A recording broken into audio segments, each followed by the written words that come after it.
Emily Bruck, reporting for the Lobby Observer. I'm here with Dr. Ryan, one of our Westboro High School biology teachers, to give us some insight into the COVID-19 vaccine. How are you today? I'm doing well, Emily. How are you? I'm good. I'm healthy. I hope you're staying physically distant? Yep. Okay. Of course. So thank you for being here with us today. We feel like it's very important, like as a newspaper, to educate the student population on such a vital issue. So I have some questions straight from the student population for you. Awesome. So the first one is, can you explain how the vaccine works, like the makeup and the specifics? I can. So I want to mention that there's a couple of different kinds of vaccines that are all in development. So I think what we're predominantly talking about are the two main ones that have been approved so far, but there's a number of others that are coming down the line that all are going to have different ways that they actually work. But the two that we have now are really exciting because they're brand new technologies. They're things that we have not done before. So what they're doing is they're taking a small snippet of the instructions for how to make a protein. And what they did is they took it off of the virus mRNA. So the virus has a genome. It has all of these letters that identify the proteins that you're supposed to make. We took one small section out of that, not a section that makes you sick, a section that allows it to enter a cell. And we took that, and that is what we made the mRNA vaccine from. So when they inject that into your arm, you're going to get a little bit of messenger RNA that goes into the cells or actually into the area around the cells. And then that mRNA can get absorbed into your muscle cells, and your muscle cells, they don't know what it is. They just go through with it and they say, well, I'll make whatever it is that it makes. And it makes a small piece of the virus, just the spike on the virus. Now that's not the part that would ever make you sick. So you can't get sick from the messenger RNA.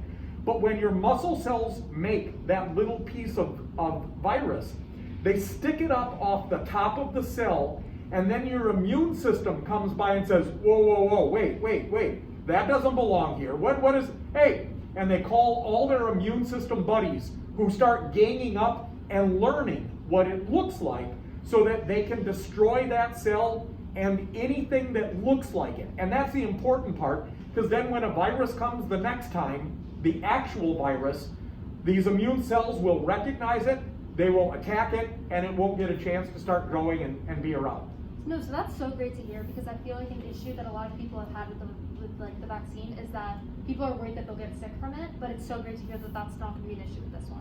Well, so I should mention that you are going to feel bad after you get the vaccine, and actually it's supposed to be worse on the second dose than it is on the first dose, but it's not the virus that is making you sick, it's your immune system. When your immune system is telling other cells that you're having an invader, you have something coming in, they give off a lot of chemicals, and some of those chemicals make your arm sore, some of those chemicals give you a fever, some of those chemicals will make your stomach hurt. So, but that's just a day of hurting that way is far better than however long it would be to get COVID. Definitely, I would agree with that. And since you brought it up, a student was wondering why we have 2 doses. Like, I read online that you really only need 1, but they're doing 2. So well, why? okay, so first, because we don't remember what it was like when we got vaccinations when we were kids, most of the children vaccinations are multi-part vaccinations. So that's one. It's actually pretty common to get more than 1 part. And the reason that we typically do that is that your immune system has a memory for what it is that has infected it before.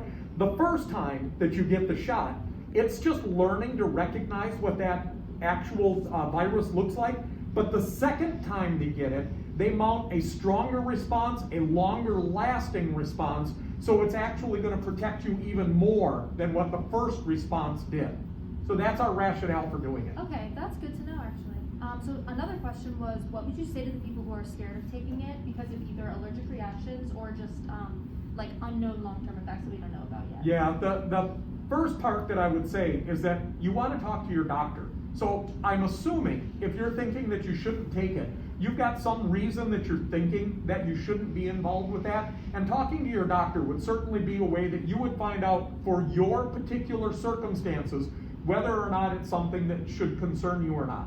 Right now, on Monday, we've been giving the Pfizer vaccine, the first one, for just a week. The Moderna vaccine just was approved last Friday. It actually has been shipped out, and it's going to start being taken today. Altogether, in the entire world, out of the, I can't imagine how many people have actually gotten it, but there have to be thousands for sure, maybe tens of thousands that have already been vaccinated. There are 3 instances of people that previously had anaphylactic reactions having a reaction to this virus. And all of those reactions were in the doctor's office.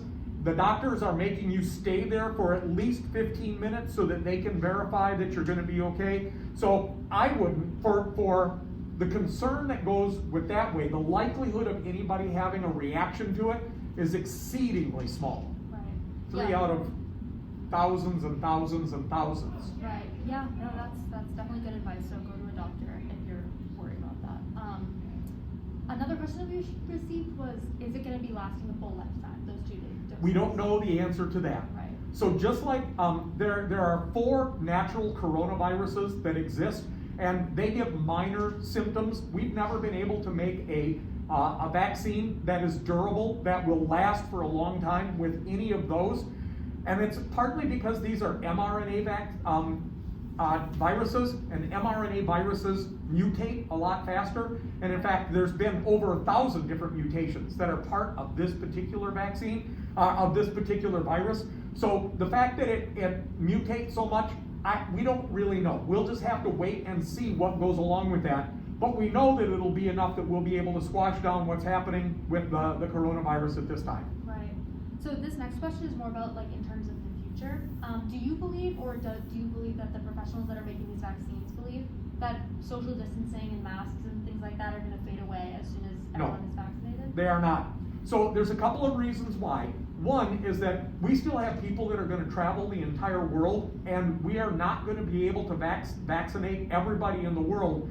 Probably, I have heard estimates until somewhere in the area of 2024. So that's actually quite a period of time. We're a wealthy nation here. We can probably get everybody in the United States vaccinated quicker, but we have international businesses, people that travel all over the place. And as a result of that, it's not going to be perfectly safe. We're still going to have other people that are bringing it here. We also know that even though you're vaccinated, that doesn't mean that you can't spread it to somebody else. That's the other thing that goes along with this, is that even though you yourself don't get sick, that's the benchmark that they use to tell whether this was an effective vaccine or not. Did you get sick? They didn't measure whether you could be infected and whether you would have a very, very, very small amount of virus that is replicating that you could pass on to somebody else. So for that reason, we're still going to need to social distance, physical distance, and to wear masks for a while. Yeah. It's actually good practice for the next time this happens. Do you think there will be a next time? I am positive there will be a next time. And do you think it'll be the same virus or like? No, there's actually 3 to 4 spillover events. Spillover is when you have a virus that moves from an animal to a human. There's 3 to 4 spillover events per year for over the last decade. That's how we've been watching it. Right. This one just happened to catch and become a pandemic. The other ones haven't. But because we have this happen so often, and because the population is increasing so much, this is going to become more commonplace. That's unfortunate. Yes, it is. Yeah. But it's something that we're learning from, and we're learning how to deal with it. We'll get better at this as we go through. Yeah, I mean, that's good to hear, at least. So the last question was, do you know of any evidence at the moment that the vaccines are working or that they'll work in the future? So the evidence that we have came from the phase 3 trials that were associated with this, where we had over 30,000 people of a tremendous variety of ages, of ethnic groups, that were all tested to find out whether or not they would get the virus. They were turned loose into the population. And when we looked at the people that were there, the people that ended up getting, the ones that were in the trial that ended up getting COVID were not vaccinated. They had a placebo that they had gone through. There were a very few people that had the vaccine that got sick, but we measure that in terms of effectiveness, and we found out that these vaccines are over 90% effective. So do we have any evidence? Yeah, we have a lot of it, and we'll continue to accumulate it as more and more people get vaccinated. That sounds like good news for sure. It is. Well, thank you so much for your time today. And I'm hoping that just for the students that are watching this, that it was helpful to hear from a familiar face about all of this, because I certainly have learned a lot more than I knew before today just by talking to you. So this is Emily Bruck signing off.